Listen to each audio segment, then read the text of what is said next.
Nkosi kisize ingasuki endaweni yami yokulinda nalaphi imimoya ivumbuza ngamandla. Nkosi ngisize isize Nkosi ingasuki endaweni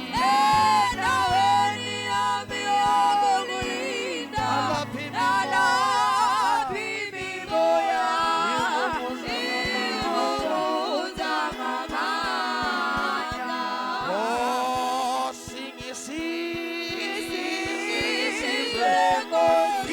Nkosi ingasuki endaweni yami yokulinda nalaphi imimoya ivumbuza ngamandla. Nkosi ngisize Nkosi ngisize Nkosi ingasuki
Amen.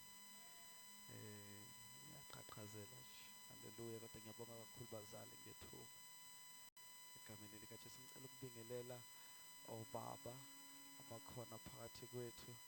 Ngibingelele omama, ngibingelele izalukwazi, ngibingelele odadewethu, ngibingelele abafowethu, ngibingelele uSunday School, ngibingelele worship team engizosebenzisana nayo ezongifundela kamnandi iBhayibheli. Ngiyayibingelela nayo. Ngiyabingelela mfethu Hlase osikhonza kamnandi ngezinsimbi. Haleluya. Igama lami bazalwane ngiuSabatha ngwakaHadebe. Ngumntwana kaNkulunkulu ngisindisiwe, ngithanda uJesu yena yedwa. Haleluya. Ngiyacela ke bazalwane ningilekeleleni sibingeleleni isithandwa sethu kuMoya oNgcwele ophakathi kwethu ngokuthi simshayele izandla enkulu egameni likaJesu. Thank you, Holy Spirit of the living God. Hallelujah. Thank you, Holy Jesus. Spirit of the living God. Thank you, Jesus.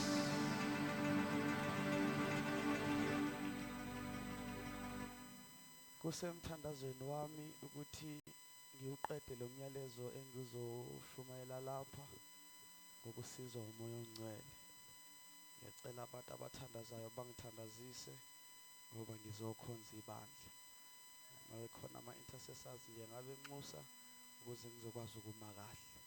Uthi uPaul mayekhuluma nebandla uthi-ke ningikhulekise nami ukuba ngilishumayele ngesibindi. Ngakho-ke ngiyacela abazalwane abanxusayo benze njalo ngokunginxusela egameni likaJesu. Ngiyacela ukuthi ibandla libheke ngakimi ngoba ngizokhuluma nebandla likaJesu. Haleluya. Bese ngicela ngapha obephethe mic ebheka kushuthi uzobe khona ngesikhathi sifunda. Mase sifunda ke sizovula amaBhayibheli sonke uyolithola sizofundisana nje bazalwane. Angeke ngime isikhathi eside ngiyathemba kanjalo. Alibonge igama lenkosi. But kakhulu bazalwane kwababhala amadayari laba ababhalayo mangabe kushunyayela ababuye beyohlola imibhalo sebebodwa. Ngiyacela beyibhale lento le esokhuluma phezukwayo ukuthi surviving the upcoming hour by wisely handling your responsibility. Isihloko sithi surviving the upcoming hour by wisely handling your responsibility. IBhayibheli bazalwane sengiqalile njalo ngisho ngicela ufunde Matthew chapter 24. Ngizolisha ivesi ngizozwa ngo-amen. IBhayibheli bazalwane izwi kaNkulunkulu libe honest kakhulu ebandleni ngokuthi alisifihlelanga ikhathi.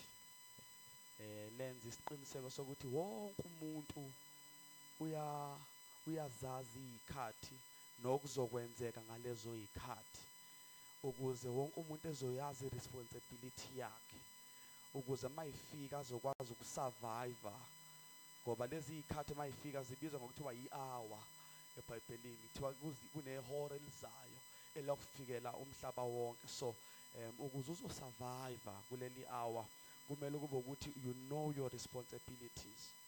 So uma ngabe ke usuwazile then you wisely handle them. Waphathe kahle lokho kumele ukwenze ngalezi izikhathi kumele ukubambisise. Alibonke igama lenkosi. Bengithi ngizokuzwa amen. Ngicela ufunde verse 21 engicathi sizoqala ngawo sikhulume phezu kwalento. Okuka Matthew chapter 24 from verse 21. 21 only. Ngokuba lapho kuya kuba khona usizi olukhulu olungazange lube khona kwasekuqaleni kwezwe kuze kube manje nolungasayi kuba khona. Nkosi ibusisa ukufundwa kwezwi lakho. Amen. Ngicela ufunde ke sisi again. Noma ungahlala phansi ngoba sizofunda isikhathi eside.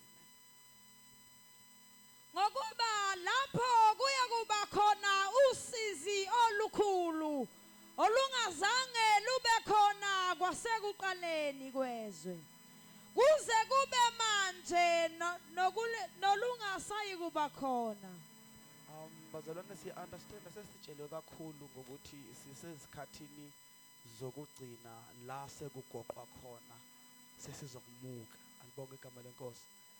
So la uJesu ukhuluma ngalezo izikhathi uthi masingabuyela emlandweni kuke kwabonakala ubuhlungu obukhulu kakhulu.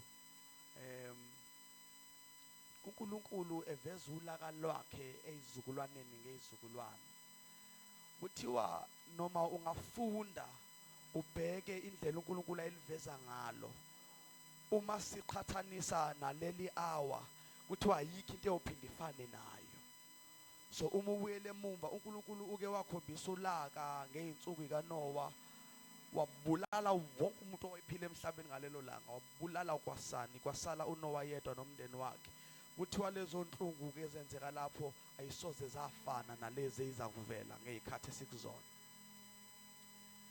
uNkulunkulu wake wasave uLot from Sodoma and kuthiwa wafika uNkulunkulu wabhobhisa wabulala kwasani ngomlilo. Uma kwenza lokho kuthiwa kwakuyisini engeke uyicabange ngoba yayibuhlungu kakhulu. Kodwa uma sibheke ezikhathini esikuzona kuthiwa sikho isikhathi esakufana nalesi sikhathi esizayo. That means njengoba seyinsukwini zokugcina siseyisikhathini la leso sikhathi singashaya noma yini. Kuthiwa ke akusoze kwabonakala ubuhlungu obufana nalobu ngoba ngisho ukubuyela emumva abukho bake bafana nabo. So uNkulunkulu esezulwini uNkulunkulu ogcina ulaka la for konke okungamlaleliyo.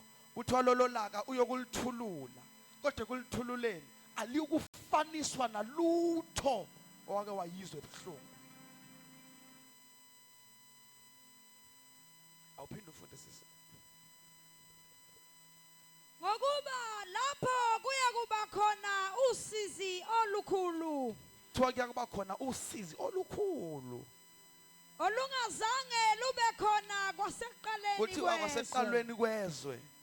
Umhlaba ngazo usunesikhathi esinganani ukhona kodwa kuthiwa kusuka kwaqala izwe kwadala umhlaba alikaze libe khona lolu sizi lolu. Kuze kube manje. Namanje Nolungasayi kuba khona. lolo sizi kuyobe usizi lokugcina elingaphinde lifaniswe nolunye.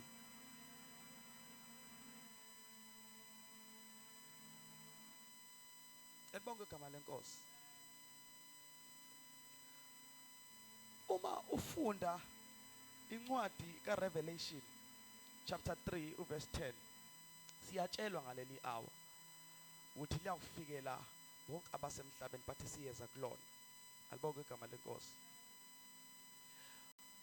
So bazalwane, lokho okuprofetiwe akunakushintshwa umuntu nangokuthanda kwakhe nangokufisa kwakhe.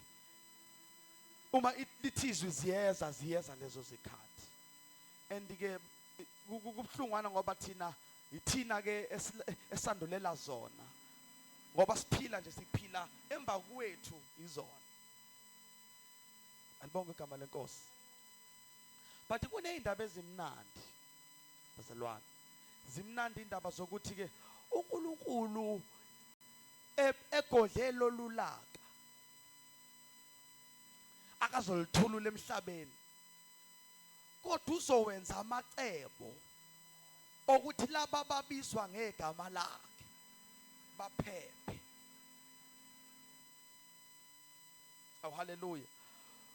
uNkulunkulu uzakwenza indlela ukuthi laba abalibandla lakhe baphephe kuleli hour. Uthiwa bayokuphepha kanjani? Kuthiwa uNkulunkulu uya ukubone. Lithi uNkulunkulu akaya kubathatha kamna uyobahlwitha ngoba kuyobe kuyinto ephuthumayo. Uyobasusa masinya ukuze leli hour lithi liqala lifika bengasekho laba bangabakhe. Alibonke igama lenkosi. Uma sifunda iBhayibheli lithi siyakuhlwithwa. So ukuhlwitha into awubambe iBhayibheli lakho, awubambe iBhayibheli lakho. Uma ngilithatha kanje ngiyalihlwitha, angilithathi softly.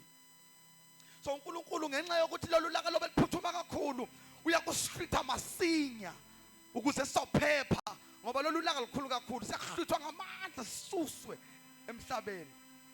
Because uzama ukuphephisa thina.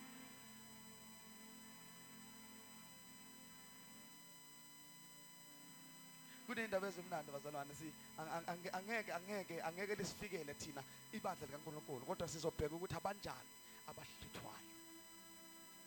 Ngoba nabasurvivor noma abaqualifya for ukuhlithwa. Ngicela sifunde uRevelation chapter 3 verse 10. Uzophepha. Indawo right yokuhlala ukuze uphephele leli hole lithwele babuhlungu ukuthi ube sebandleni. Ukuze ungeke ube senkingeni yokusafarisha kuleli hora iba sebandleni. Revelation chapter 3 verse 10. Verse 10. Yes. Ngokuba ulilondile izwi lokubekezela kwami. Yes. Nami ke ngiyakukulonda ngehora lokulingwa. Eliyakufika ezweni lonke lokulinga bonke abakhileyo emhlabeni. Kuthiwa ngoba ulilondile izwi lokubekezela kwami. Nami ngiyakukulonda kuleli hora elokufikela bonke abakhile emhlabeni. Ngicela ungifundele ngesingisi kunento engifuna siyiveze ukuze uzo understand ukuthi ngoba kuthiwa ngizokulonda akushiyo noma ubani. Because you have kept the word of my endurance, Yes. my command to persevere, Yes. I will keep you safe from the hour of trial. I will keep you safe from, not through the hour.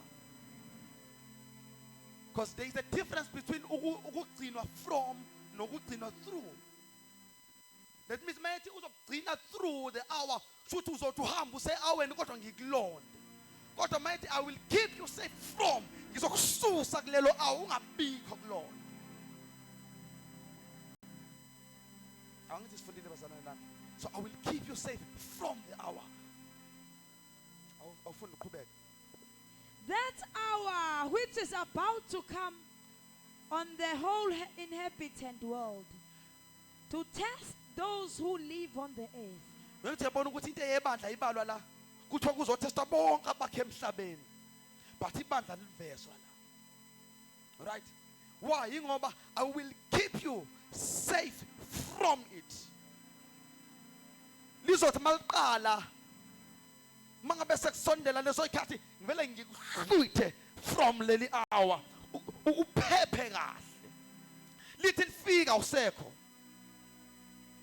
So ukuze ube safe iba sebandleni ngoba leli hour akekho yokulimela ngoba nabayosala kulona Nkosi yami vele sobe singekho kodwa nabo abayokwazi ukulibekezelela. Inkinga abayobe bengasenayo indlela ngoba bayobe sebesele. Alibonke igama leNkosi. So ibandla liza kubalekiswa. Lizokubalekiswa kuleli hora. So sweet. First Thessalonians. Usebandleni usendaweni safe. UKristu usendaweni safe because uNkulunkulu uneplan yokukulonda ungafiki noma ungadluli einhluphweni zaleli hora. Ngoba seThesalonika bokuqala chapter 4 amen mangabe usuyithonile. Amen. Verse 16 and 17. So liyezi ihora liprofetiwe. Akekho bazalwane ozokulibalekela ngaphandle kwalo sebandleni. Ngicela ufunde sisi because ngiyenzela ukuthi ngisheshe ngiqede. Verse 16. Ngokuba inkosi uqobo iyakwehla ezulwini ngezwi lenhlokomo. Sizobe silandwe inkosi. Kuthiwa iyakwehla ezulwini ngezwi lenhlokomo. Izolanda la befuna ukubahlenga kuleli hawa. Kuthiwa iyakwehla ezulwini ngezwi lecilongo.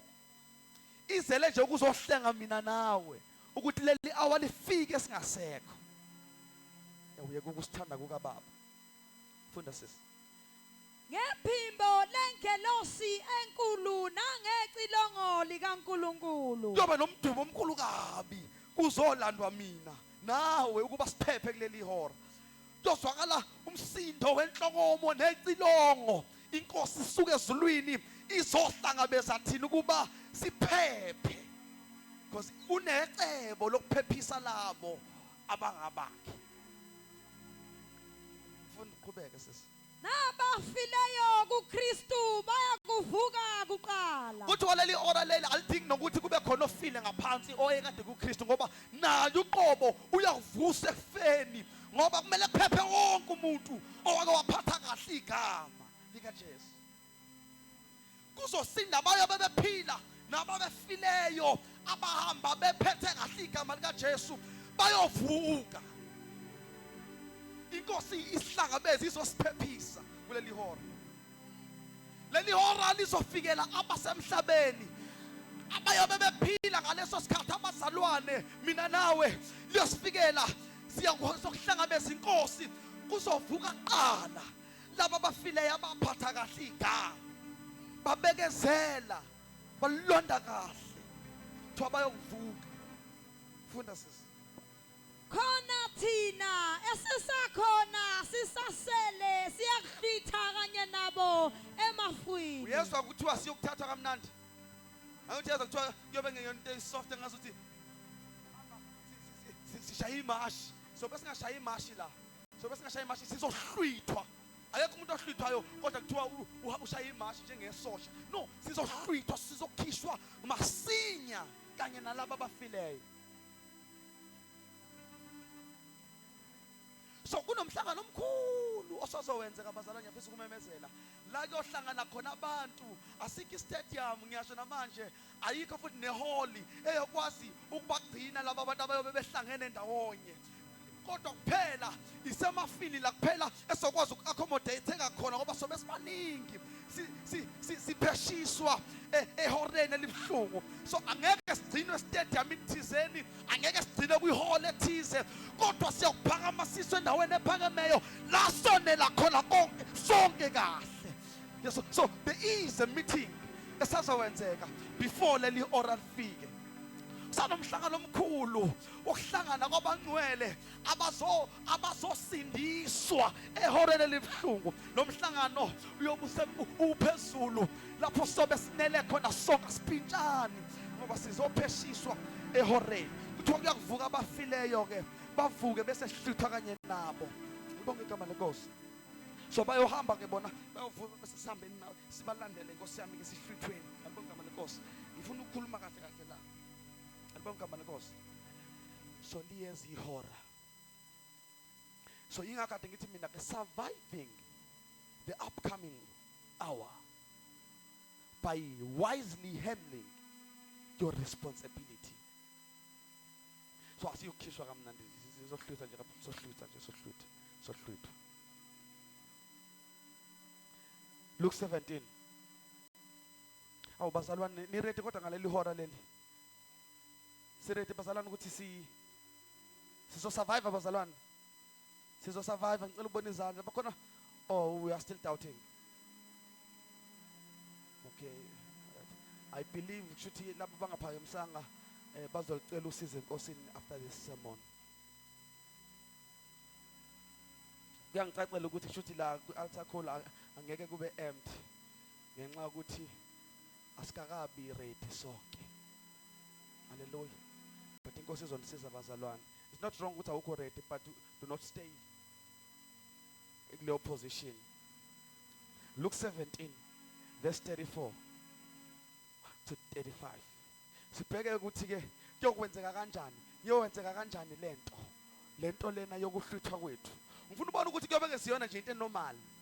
Mhla ubalekiswa kuleli hora. Ngicela ningiphe imvumo abazalwane ngisondele kinina, ngasondela abazalwane. Ngasondela. Ngibonga kakhulu. Ngiyacela ufunde. Verse 34. 34. Kepha bona kabaqondanga lutho lwalokho. Lelozi lalifihlakele kubo. Abaqondanga obokushiwo. Kwathi esesondele eJeriko, impumputhe ethile yayihlezi ngasendleleni inxiba. Isizwa isixuku sindlula. Yabuza ukuthi kuyini lokho. Luke 17. Luke 17. Verse 34. 34, yes. Ngithi kini ngalabo busuku kuyawuba khona ababili embhedeni munye. Mana. Kuthiwa ngalelo langa lelo. Ngalelo langa babenethezekile kamnandi embhedeni munye. Ngalelo langa lelo. Mhla sengizopheshiswa ke mina. Kuthiwa kube kukhona abayilalela embhedeni munye. Was Ngithi kini ngalabo busuku kuyuba khona ababili embhedeni munye, omunye uyakuthathwa, omunye ashiywe. kuthiwa kuyokwenzeka kanjena ke bayothi belele bobabili embhedeni owodwa. Oyedwa avela athathwe ngoba kumele asindiswe kuleli hora bese yasala omunye.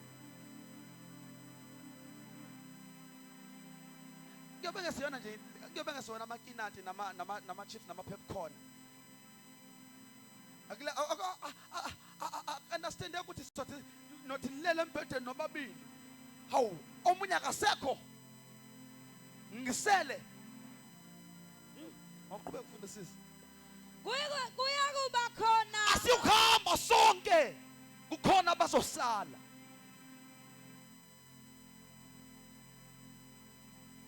kuyakuba khona ababili besila Nababanye ndawonye futhi ababili. Kuthiwa banjani? omunye uyakuthathwa omunye ashiywe Bebenzani laba? bebesila Bebesila. Omunye uyakuthathwa, omunye asala. Oh, kwaze kwabuhlungu. That means mhla sizosindiswa kuleli hora, kukhona abazosala, kukhona abazohamba. Yazi into ebuhlungu bazana kunento esiyifunda lana ethanda ukuthi ingilimaze nami kakhulu. Oh, uJesu. Oh. Awujombe angithi ku Luke 17. Okay. Hamba awubuyele emuva verse 26. Verse 26 kuwo lo Luke 17. verse Bazalwane 26 bami abahle enkosini, ngiyacela bazalwane silungiselele leli hora, asingasalini. Asihambeni, asibe yilabo abazothathwa, singabi labo abazosala.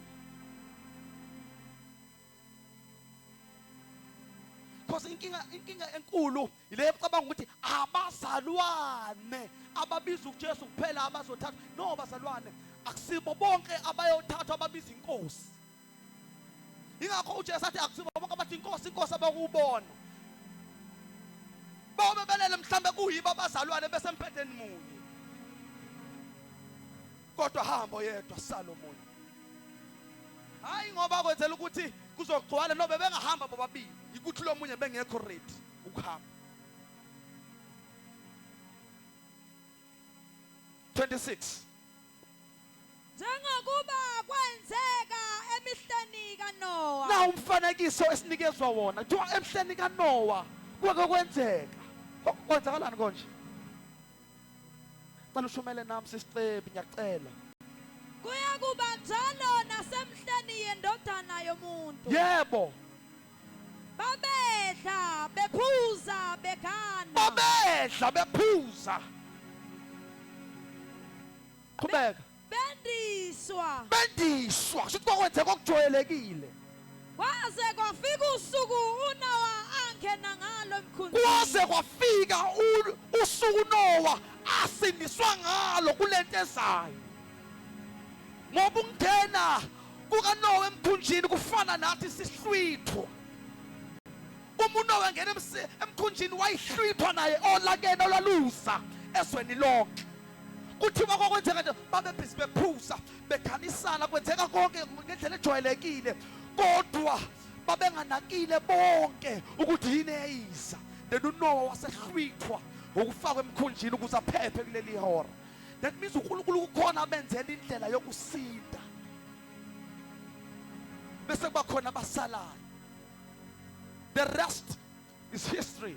Siyazi kwenzakalani. Akusalanga ngisho yedwa umuntu owayephila ngaleyo mihla, bafa bonke ngosala uNoah nomndeni wakhe. Qhubeka ufunde sisi. kwafika uzamcolo wababhubhisa bonke Babhubha bonke. Ngicela uqhubeka ushumele nami sisicebe. kanjalo njengokuba kwenzeka nasemhleni Nansi kaLothi i-reference kuthiwa nasemhleni kaLothi kwake kwenzeka. uNkulunkulu nkosami ekuthiphisa ethi mina lento lena ngisangayenza ngempela ngoba ngeke ngayenza. Yabona uNkulunkulu ekuthiphisa nkosami usangaphinde futhi uyilahle. Ekunikeza ama-references ukuthi angikusabisi. Emhleni kaNoah ngakwenza mina. Ngamsindisa uNoah yedwa babhubha abanye. Nasemhleni kaLothi ngakwenza. Khona ngabakhipha, khona futhi engababhubhisayo. Shumela nami sisicebe. babedla No! bephuza Babedla bephuza. Benza konke okujwayelekile. bethenga bethengisa Uhwebelwana. betshala bakha Babetshala bakha. Yebo kwakwenzeka konke okujwayelekile.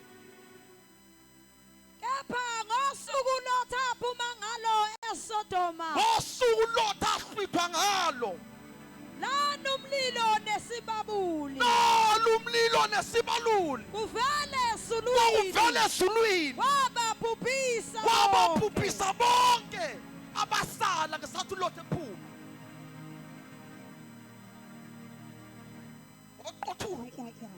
uNkulunkulu ophuphisayo kulabo abangalaleliyo baqothula umlilo. So uNkulunkulu yabona ukuthi uyayenza indlela kulabo abangabakhe, uyayenza indlela. Wamsindisa uLord kuloya mlilo, wamsindisa uNoah kuzamcolo. So kukhona abazosala, kukhona abazohamba.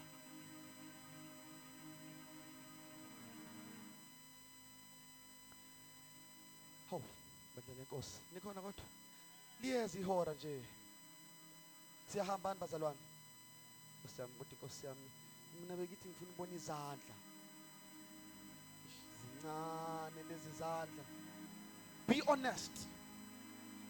Be honest. Ukuze uNkulunkulu ezokusiza kahle ngoba once wangekho honest usuke uphakamela usizo lwakho. Because ngenza ukuthi sizolivula ithuba lokuthi abaziyo ukuthi abekho ready.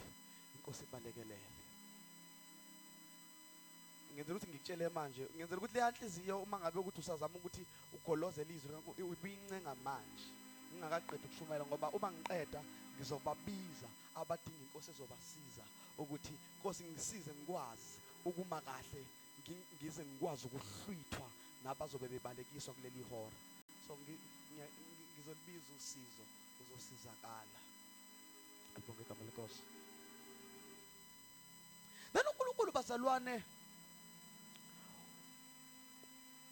sesiqonda ukuthi khona bazohamba kube khona abasalayo.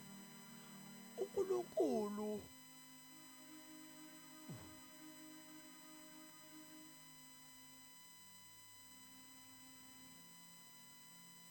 umise, alright, ukuhlwithwa kwakho will be the reward of your actions ngesikhathi usaprepare leli hora. Niyezwa bazalwane? Ukuhlwitha kwakho kuyobe kuyi-reward yakho ngokuthi ume kahle ngesikhathi usalindele leli hora.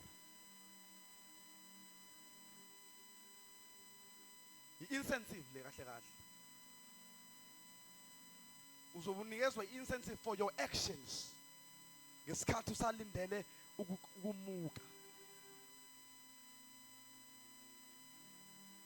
Uma sicabanga leli gama lethi incentive, igama elisetshenziswa kwi-workplace lelo. I-reward enikezwa osebenze kahle, besebenze bonke.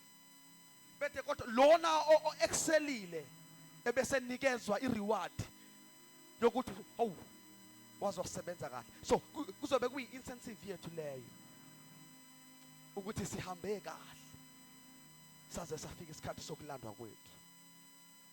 That means njengoba leli hora silindile kufuze ngabe khona into oyenzayo. You know your responsibility.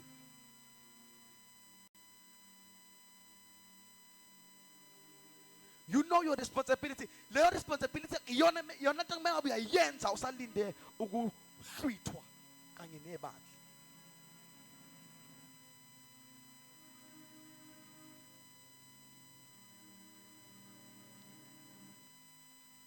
Kuyoba buhlungu Nkosi yami. Kuyoba mnandi, kuyoba mnandi. Ave kuyoba mnandi, kuyoba mnandi, sesiphelele sisonke ezulwini ngoba siyazi ngoba siyazi unesithembiso sethu ezulwini. Oh bakithi, ngicela ulungele ukuthi makhanjwa sambe sonke. Ingakho ngithe ngizokhuluma nebandla ukuze ibandla lizohlwithwa. Kunomuntu okakhuluma into enamandla Nkosi uJesu. Yazi ngcono uzongifakazela umfundisi uMbatha. Kunomuntu okakhuluma into enamandla sikamhlaba yalingana. Wathi mhla kuzohlwithwa ibandla kuyobe kukhishwa ibandla ebandleni. Shuthi kuyobe kukhona abanye kodwa bakhishwe labo abamele ukuhamba. So ungabi sebandleni bana yibandla lisebandleni leli lilungele ukuhamba. Musuku ba i-church goer phila uphilela ukuthi uhambe nabahambayo. Because njengamanje ivangeli silenze lalula.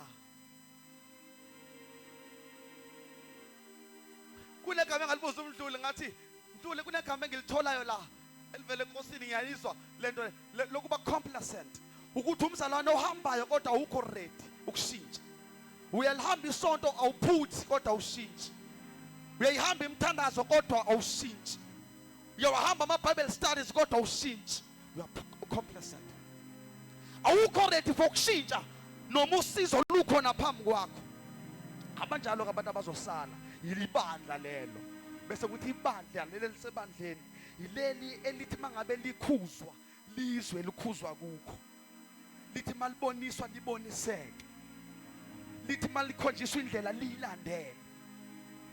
Hayo nkanini. Bayosala.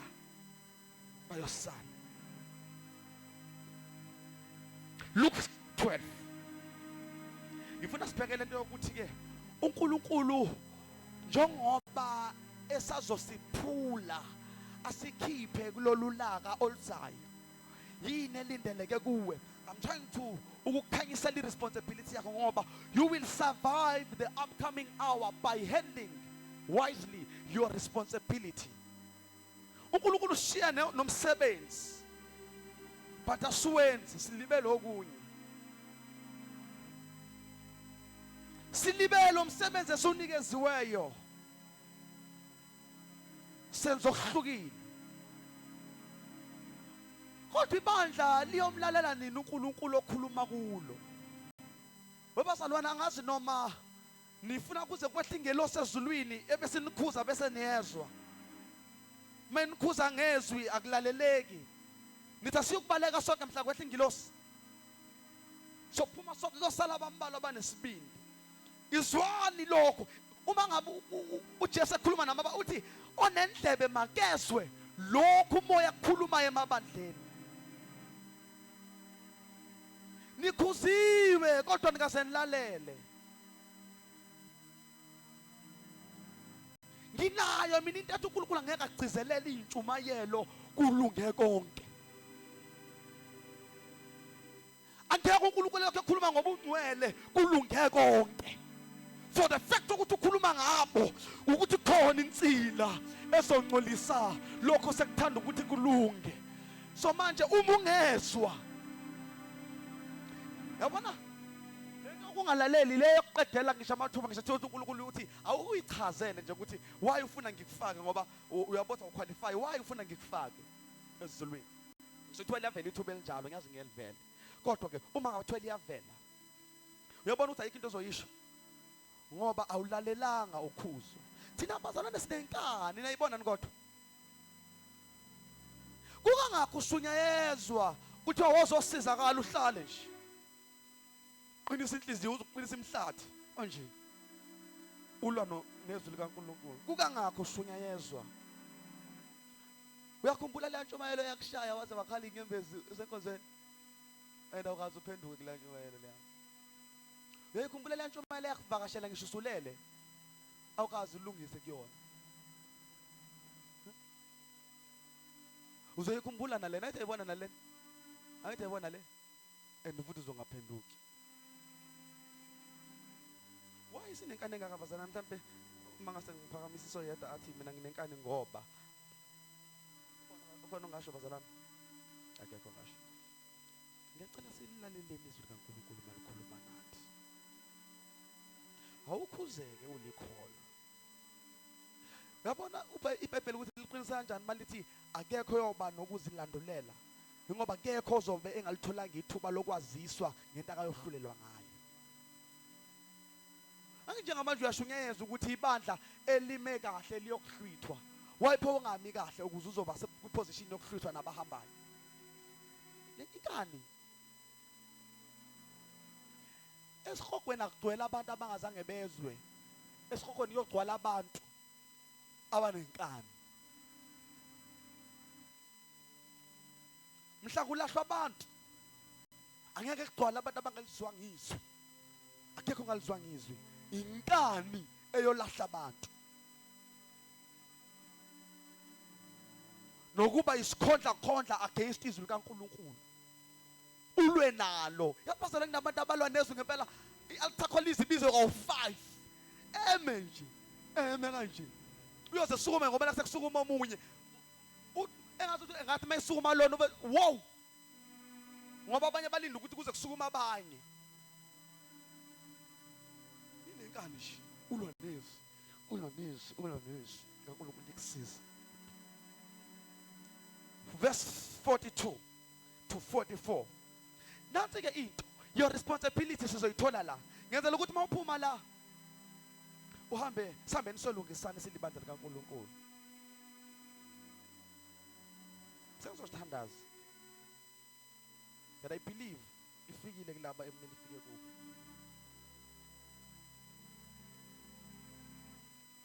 Oh, Osiam. Oh, okay. Uyazi ukuthi ezulwini ngeke udatshukele nje uthi ubuyi elden ngakanani ebandleni.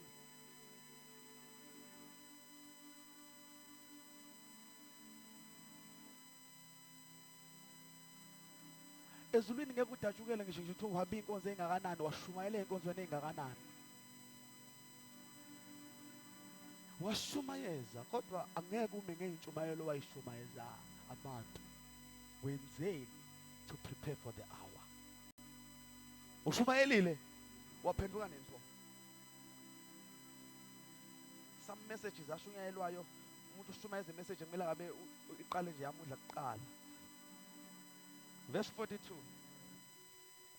Yayisithi inkosi, ngumuphi ke umphathi othembekileyo noqondileyo?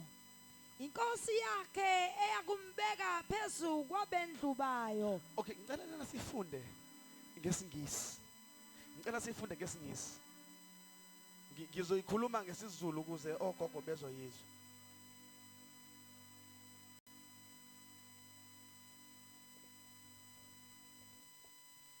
And the Lord replied, a faithful, sensible servant is one to whom the master can give the responsibility of managing his other household servants and feeding them.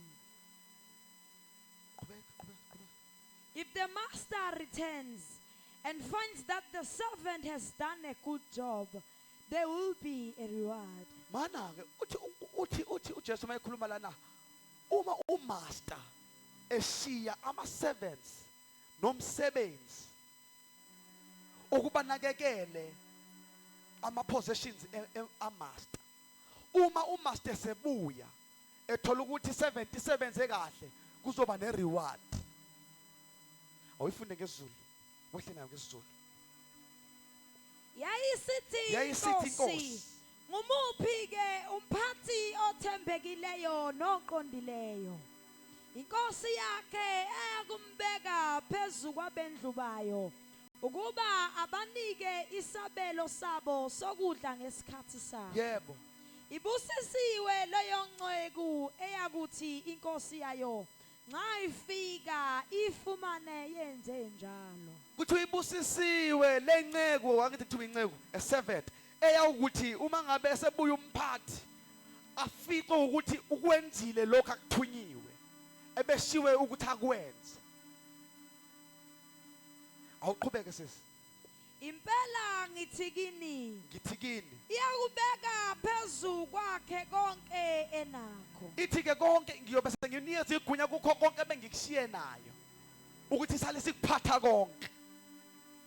Uma nje ngizokubuya ikwenzile lokho engiyishiye ukuthi ikwenze. Shuthi manginikeza irresponsibility yayenza uma ngibuya ibhizi nayo. Uma ukuthi inkosi ikushiye ithi shanela lana mayibuya ifika ushanela you will get a reward. Uma inkosi yakushiya ithi sula amawindi yafika usawasula you will get a reward.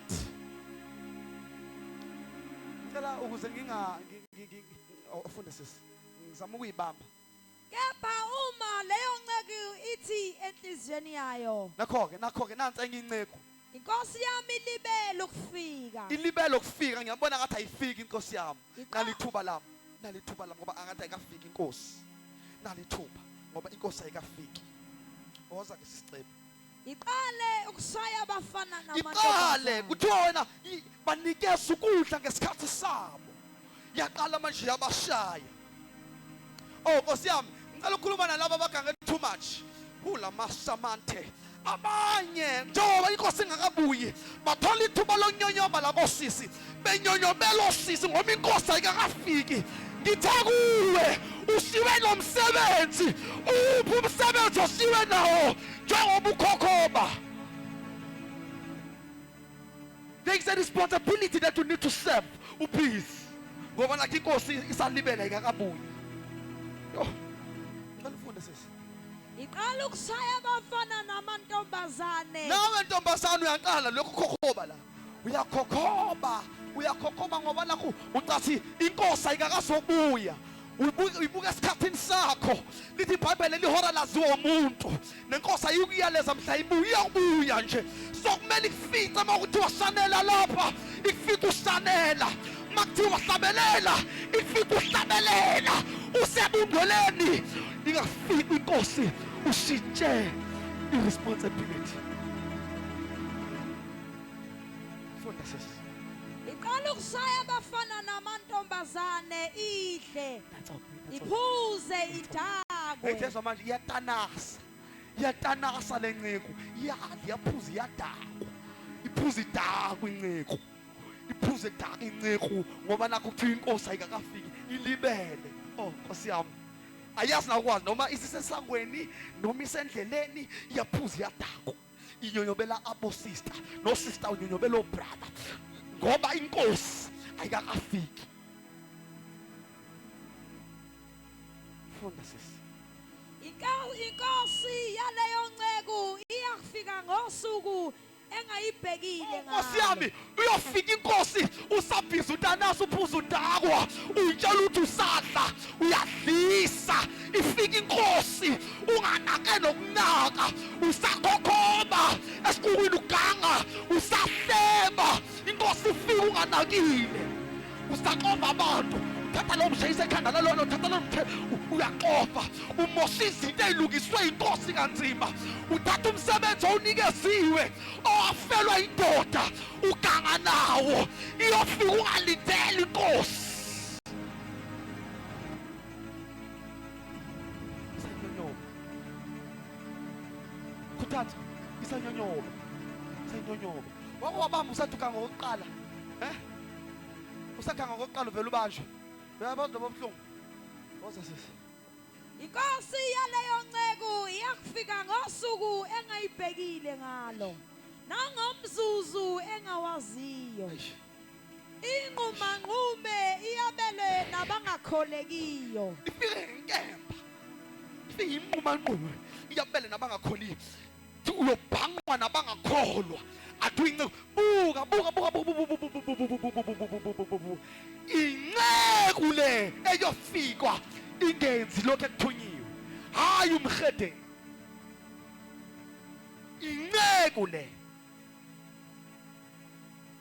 Servant. Iphakathi kwamanye ama-servant kodwa ikwenze ekuthunyiweyo. Wisely handle your responsibility. Ushiwe nomsebenzi. Usukhohliwe wena ukuthi uthunyiwe. Usukhohliwe ukuthi wena wabekwa ukuba ube yiwatcher. Usulibele uthatha iadvantage ukuthi inkosi ayikabuyi watanasa. Wenza okuthandwa nguwe. Angeke ikwazise wedwa inkosi ukuthi siyabuya bese uyalungisa. Iyofika ungalindele usasekutanaseni.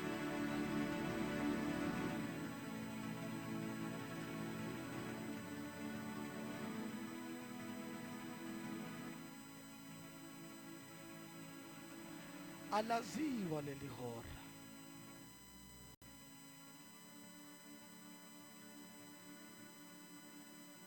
Uyasusa thana bazalana ongizovala ngayo lena. Ngicela ukuvala ngayo. Uyabona ukuthi le responsibility yakho kumele kanjani uyithathe.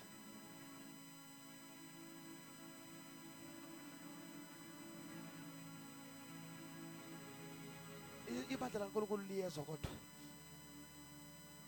Wisely handle your responsibility. wena ushiwe kuthiwa enza ukuthize la usakwenza yini wena washiya kuthiwa phila ungcwele usawenza nini washiya kuthiwa thandaza wena usathandazana washiya kuthiwa wena bana nothando lisekhona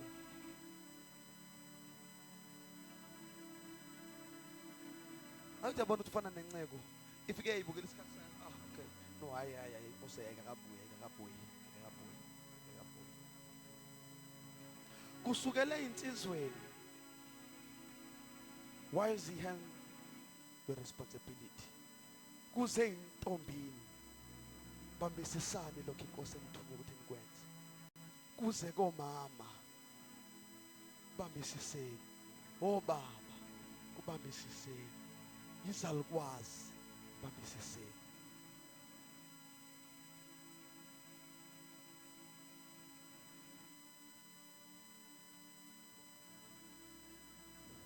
uNkulunkulu uncela ukusisa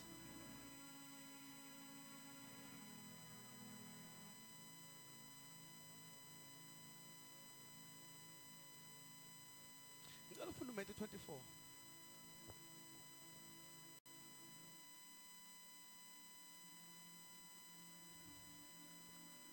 Are we ready ukuthi silungise le ndaba yethu lena noNkulunkulu bazalwane singasalini this fungu because mhla usala kuyoba ukuthi kwaqayina kwakho namhlanje uzenkonzweni bekuyize awu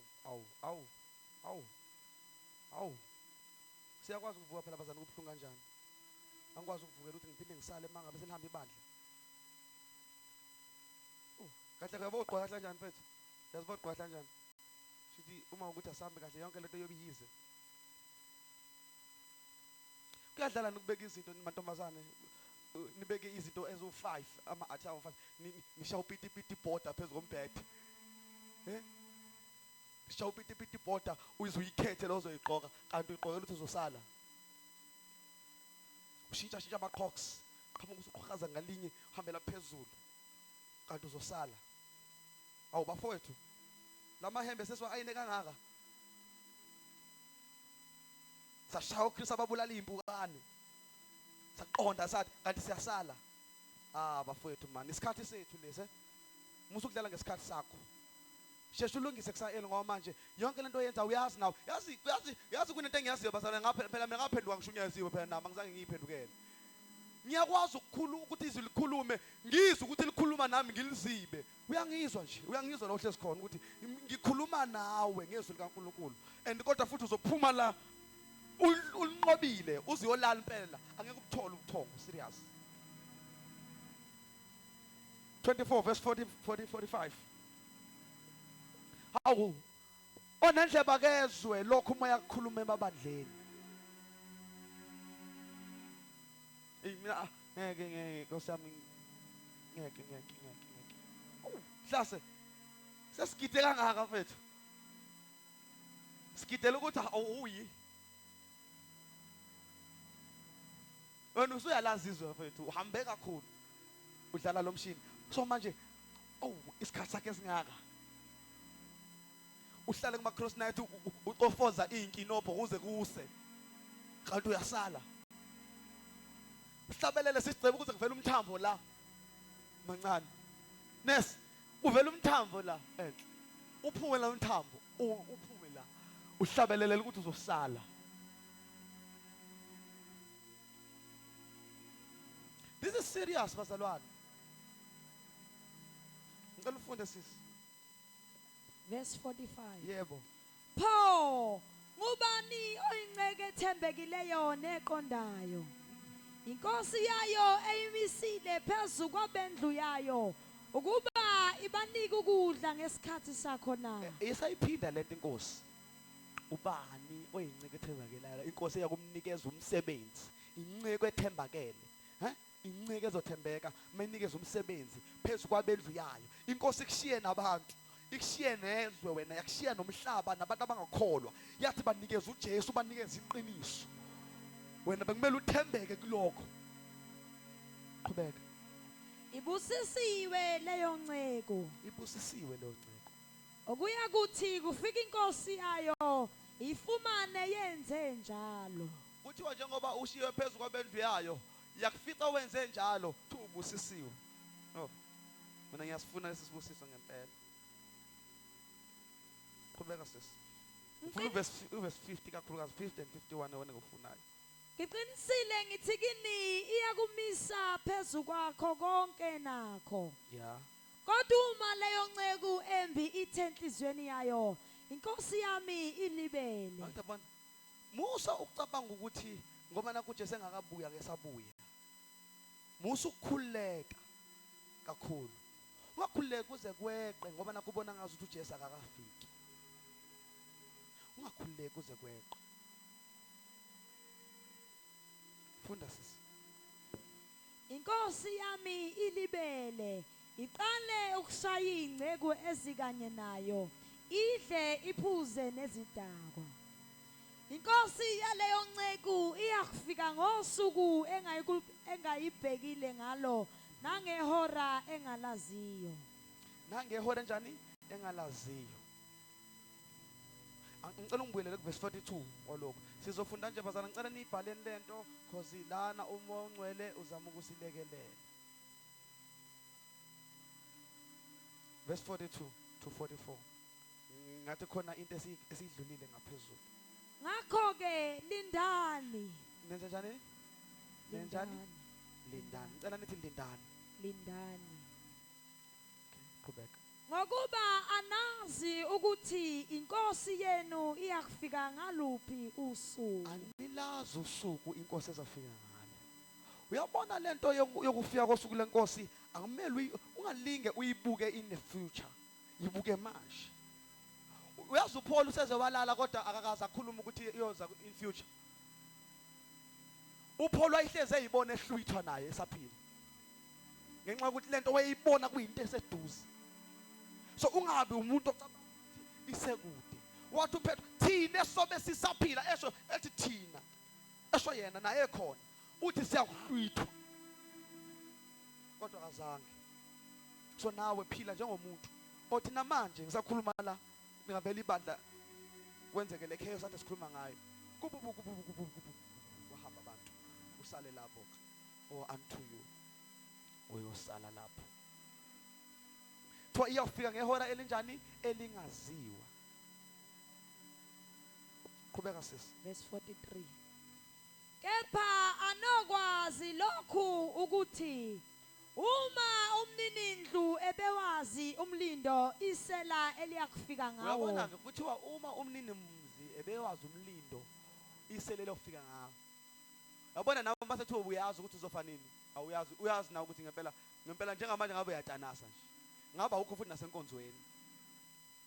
Ukuba uyazi nje ukuthi ukufa kuyokufikela nini? Ngaba ukho nasenkonzweni. Kuthiwa bezowenza njani umninimundli? Ubeyakulinda angavumi ukuba indlu yakhe ifohlwe. Shuthe beyofaka amabhedla kathi afake yonke inhlobo ngoba uyazi ukuthi isela lizofika nini. Ngenxa ukuthi isela laziwa lifika isela likhona ibhedla kathi ngenxa ukhohlwe nje ukulivala ifike lifohlisela ngoba nalo siwe ngeke likuyaleza ukuthi liyeza. Ukuba uyazi ukuthi wena uzohamba nini. Yazi namhlanje ngabe ulapha. Yazi ngabe ulapha. Ngabulapha. Kwabasebenzayo ngabe bazoselwa kusasa bengayi emsebenzini noma befike late ngoba balapha. Ukube bayazi ukuthi mase sekusondela mhlawumbe iviki ukuthi ahambe bese yaza enkosini ezophenduka themba ukuthi uNkulunkulu uzokuthethelela. Kodwa ngoba wazi phile ngazi ukuthi leli hora likusasa engathi limanje.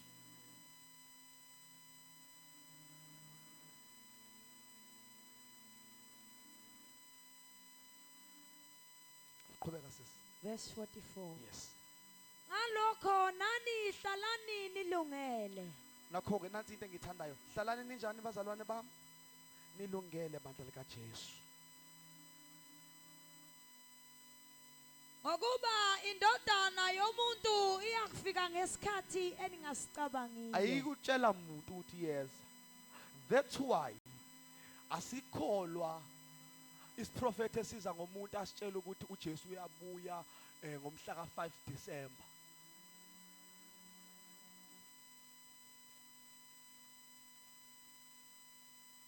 isiprofethi esosizwa esokuthi uJesu uyabuya. Kodwa sokuthi ngomhla ka 5 December hayi ngeke. Ade kwakwenzeka besho bahluleka nalabo abeprofethile bethi ngo1990 bani uJesu uyabuya. Baqonda basaba. Lokho kusaba ke bekumele ngabe ukusaba namanje kungaprofethwanga lutho. Basaba bazali bayiqoqa beyiqoqela amanga ngoba akekho umuntu owazi ihora. Sazi ukuthi iyabuya kodwa sazi nini. Ingakho kusongomela sihlale sizilungiselele.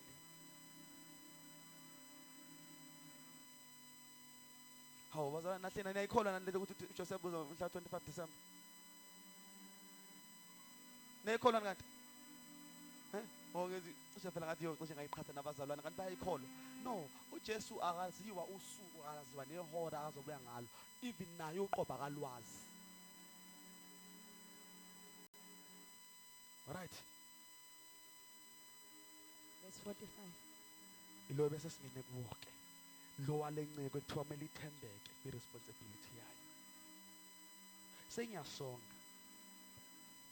Nansi kusathana into azoyenza kimi nawe ke uma siphuma la. To confirm. Futhi aseyiqalile kwabanye.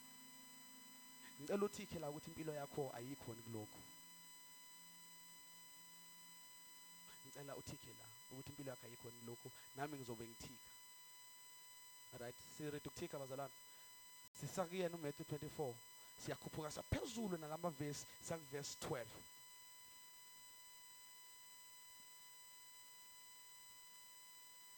Verse 12. Ngenxa yokwanda kokubi kuza kuphola uthando lwabaningi. Kuthiwa ke mase kwanda ububi nabona nje manje ububi iyanda ngithi bese kuyaqala kuphola uthando kwabaningi. Yabona? Ngesikhathi kuqala kwanda ububi banda ngaphandle banda enkonzweni bese laphola uthando kwabaningi. Kodwa okhuthazelayo kuze kube sekupheleni nguyena oyakusindiswa. Nanguke oyokuhlwithwa ke. Ngokwanda kobubi emhlabeni liyophola uthando kwabaningi. The more kwanda enkonzweni ukushunyayezwa zitabani ebandleni kuzoqala kuphola uthando kwabaningi.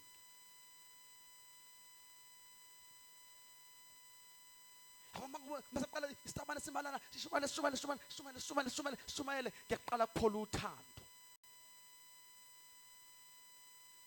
The more kwanda ukushumayela weyidakwa zihlabelele futhi kuyaqala kuphola uthando kwabaningi. Into eyenzekayo la i-effecta laba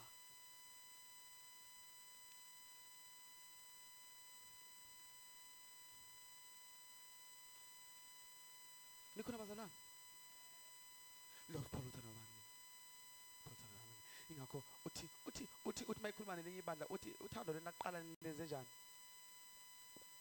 Ngiyabona because kwase kwanda ububi. Makwanda ububi wena uzolimala. Lopholela uthando. Ngiyabona. Ingakho sekulula kangako ukuthi mina ngiye enkonzweni ngibhizi kakhulu ingoba sebandile ububi. Laphola uthando okushisekela. Ingakho usukwazi ukucompromise. Ingakho usukwazi ukuthi mawusesixukwini sabaningi abangafani nawe ube yibo. Kwanda ububi.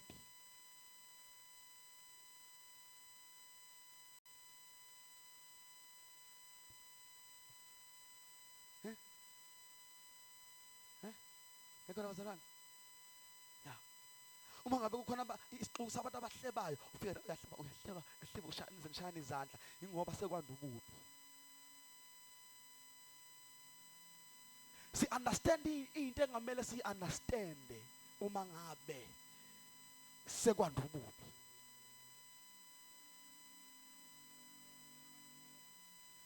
Uyakhumbula ukuthi kunezona ongayifuni wena sidala uyakhumbula? Uyakhumbula? Phela ngizama ukuthi sikhumbuzaneni. Kunezono ongayifuni. Njengamanje uphakathi kuzona, unethezekile uyikholwa. Wawukwazisa ukunxiba wena nje ngaleza ikhathi usanothando. Owazi ukuthi kuyaqoqwa. Yabona manje ukuthi kunjani? Yabona? Yabona yini? wawazi ukuthi umzalwane akatholakali noma ikuphi, umzalwane akakhothama egodlweni. Uyayibona manje njani lento yenza manje? Isikhathi yona into ezokusiza ukubuka isikhathi ke.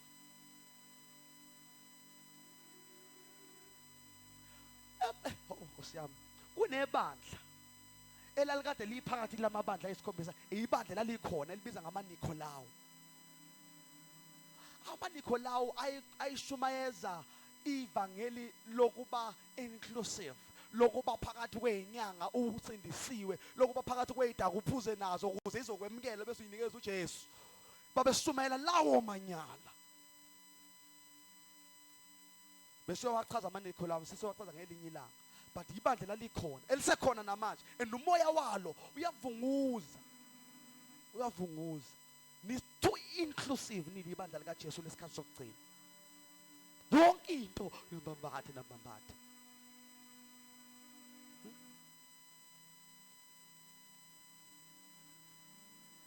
Kukhona isikhathi kumele sifike sebandla la understand khona isikhathi esikusona, ukuze lingeke li-understande nanoma yini into engayenzi sense. Right? Angekho right akayihlalele phansi musuku understand. Siyahamba la manje indaba simisana nabantu abangalungile, siyahamba la. Ngisho kuthiwa wenzani, ngisho wakwenzelani, uma ebheda uyabheda, akuhlale phansi. Siyahamba njena ngoba nini sincenge ukuba siphindwe ngezinto ezinto esake sazenzelwa. Umuntu ame ngisho engalungile endaweni engcwele. Siyahamba njena. Kusamisa umuntu eganga emiswe la ngenxa yokuthi khona kwenzayo kuhle. Siyahamba, worshipers, siyahamba. So manje kumele sibe ngabantu bakulungele. Uyazi ukuthi la ngaphandle baningi abafundisi abangeke bambone uNkulunkulu kodwa bashumayela every Sunday.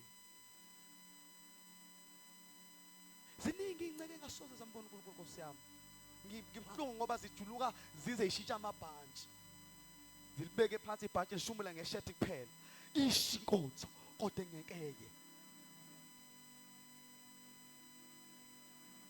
Nkosi yami angazi ngikhulunyiswa yini lento lena. And ngiyabona isiqedwe amen ebandleni.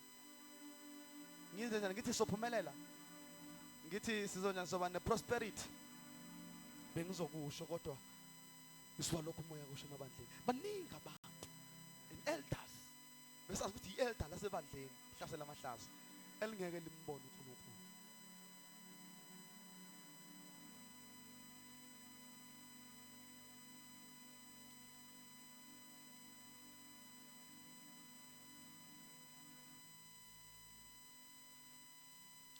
Ngisacela bazalwane sibambisise.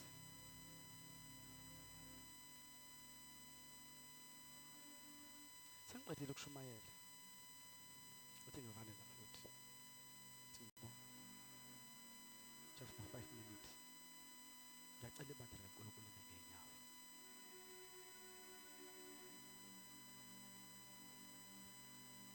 Did you enjoy the word?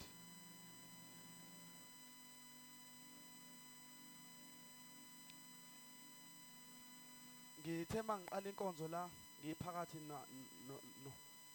nokushumayela, and I said I will open an opportunity for Lord Nkosi angeke mina onjengami angeke othi mina ngisayile nceke ethi ngoba ngathi salibele othi ngibe ngiganga la ngibe busy othi noma ungeke usaganga-ke but ube busy neminako yezwe, ube busy nokunye okungasikhona kwe-responsibility oyinikeziwe. Just to see ukuthi abantu izwi laNkulunkulu bayeza, ngeke ngiphamisise isandla, ngicela uze phambili.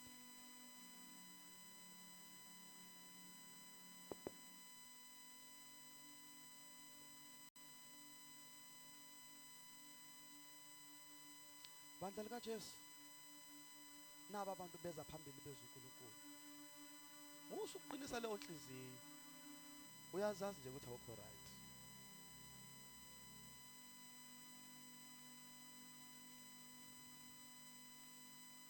Unomhlabelelo obuhlungu mangabe ngulalela ohlatshelelo kuthiwa bawethi inkosi sivulele kuthiwa maye indawo ayisekho. Lapho kuyobe kuvela labo abantu abanenhliziyo eqinile abangafuni sebefuna sebencinge ukungena kuthiwa ayisekho indawo. Elani bazalwane kwake kwafa isicebi safa sacela kuAbraham sathi ngicela ungivusele loyo engafa naye ahambe ongishumayezela abafowethu akekho yobuya osahamba ezokutshela lento engitshela yona la. Waphendulwa kwathiwa ndoda yamadoda lalela la kumele laba balalela abasaphila ngoba ngeke bamuzwe ngisho uvukile. This message uzoyithola kophila la ethunywe inkosi yasezulwini.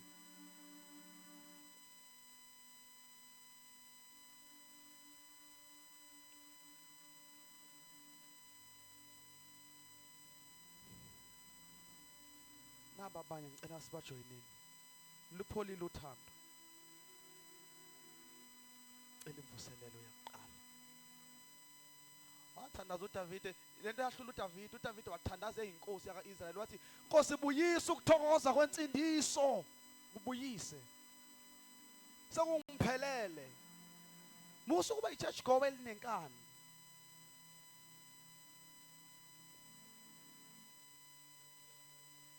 Iswe osukulo line dale nkulu woza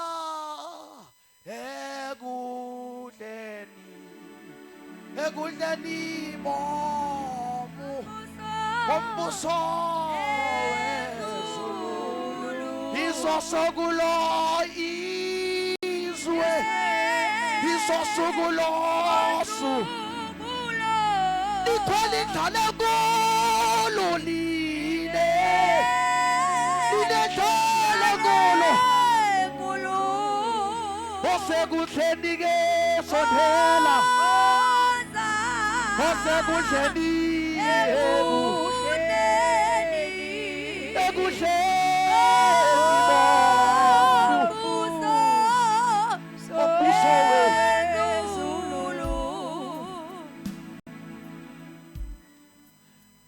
kamsindisa kungena nango 20 years osindiswe ngawo.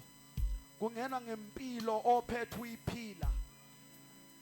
Akungenwa ngeexperience yokushumayela noma yokuphila evangelini neminyaka. Uphethe impilo ume kanjani. That will qualify you to see the King.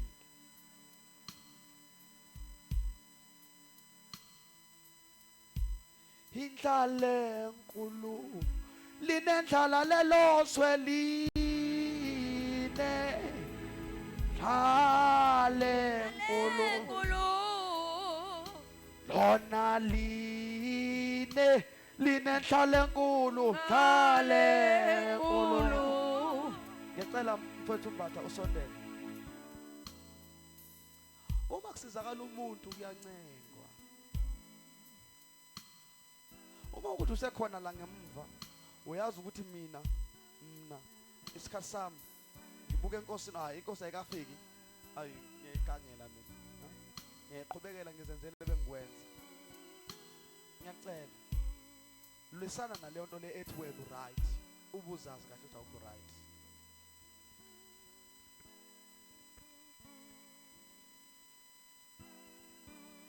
Abana bangabe lichaza kanje namfundisi Mbatha lithi abanye bazobe bebusy emasimuni. Mina ngicabanga ukuthi mina baye bebusy abanye beshumayela bekuma open air. uNkulunkulu velenze imhlolo. Asale yedwa memeza. Wasane kuJesu sebehambile abantu abakuJesu. Misale worship team nihlabelela niphakamisa izandla kanje bengasekho bonke abantu. Because kuyobe kuba busy nakho konke okusuke kwenziwa.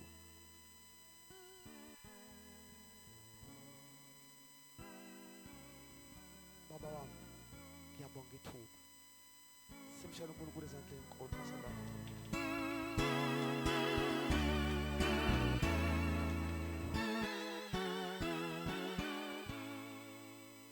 sivalela amehlo ethu kanjalo ngizovula ithuba lokuthi umuntu nomuntu aziyele enkosini oyidalule yonke into esenhlizweni yakhe eyenza kuphona uthando eyenza ukuthi ungabi ready ngalolu suku lolu suku kusukela ezikhathini zikaPawuli nasezikhathini zikaJesu wayelikhomba eduze kuze kube namhlanje at any moment singathi ungathi amen manje sihlwithu at any moment sivalela amehlo uzohlabelela then everyone okhona la phambili uzoyela enkosini adalule okusenhlizweni okumvimbezelayo icilongo lizokhala ihlaloki inkosi abasemathuneni abasemathuneni thune bavuke baphile icilongo izidalule nkosini lizokhala ihlamuka inkosi ihlaluka inkosi abasemathuneni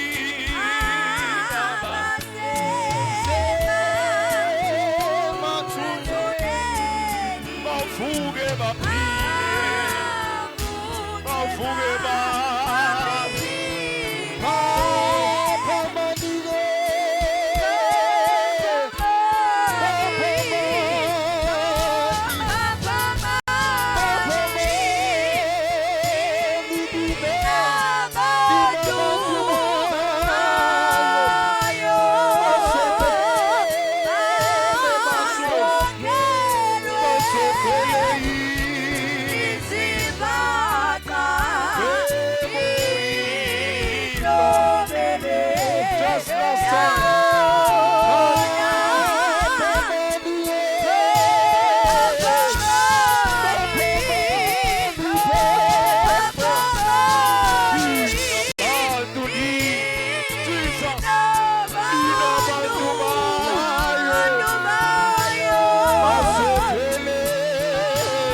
ngenhliziyo zethu Nkosi nakho uNkulunkulu wethu namandla kusenhlizweni zethu okusivimbezelayo ngenxa yalolu suku ngalolu suku ngenxa yalokho kusenhlizweni zethu uNkulunkulu wethu namandla kuyasitheza ukuthi silibone lolu suku ora Jehova ongcwele siza kuwe siyayidalula inhliziyo yethu siyadalula okusemphefumulweni yethu siyakudalula okusihlehlisayo kuwe siletha kuwe kuletho ngcwele okuphazamisa thina ekholweni siletha kuletho ngcwele lokho kususayo ebungcweleni siletha lokho kususayo endaweni yethu yobungcwele yokulinda usuku lwakho uNkulunkulu othongcwele elithi izwi lakho liyokhala icilongo abafile bayokuvuka qala benyukele phezulu nabaphilayo ngaleso sikhathi bayokhuphukela emafini lithi izwi lakho kulothongcwele lapha emafini siyohlangana nayo inkosi isenkazimulweni yayo ngokuphazima kweso liyokhala baba siyathandaza lingakakhali icilongo masilungele lolu suku silungise moyo ngcwele silungise uNkulunkulu silungise lolu usuku elithi izwi lakho liyothi uma ubonakala thina siyakufana naye sinethemba lokubona usenkazimulweni ukuze sizoba senkazimulweni elithi izwi lakho asikulala sonke kodwa imizimba yethu iyaguquka okuphila phakade kuyokubatha okubolayo ukuze okubolayo kungabe kusabola okwenkazimulo iyobatha okungenankazimulo ukuze okungenankazimulo kugcwaliswe inkazimulo Baba wethu ogcwele senze lukulungela lolu suku senze sibe gcwele senze sibe gcwele sifundise konke okusentandweni yakho sifundise konke okusentandweni yakho ukuze silungele lolu suku Shamakora haya monde hesi ya hando Hiromo santoria hando koseveli Ezeveli mondoria hando lokosate Yantolo mokosata na mamasiete Yete nebosi yantana mahaya Itapaila hando sete limako Yete hendi na hosu ya talamapaya Ila motoria hando kose Yete hende limakasupaya Itamoro kosete veterebeko Ila mondolo mokoso tolo mokosai Yantani ya hatoria hate Yepetelebeke terebemosa Yatamoro kosita moria Erebokosa taramahaya Itoro bobobobositoya Hey! Hey! Hey! Ya! Hiramore de bosi. Moyo gwele.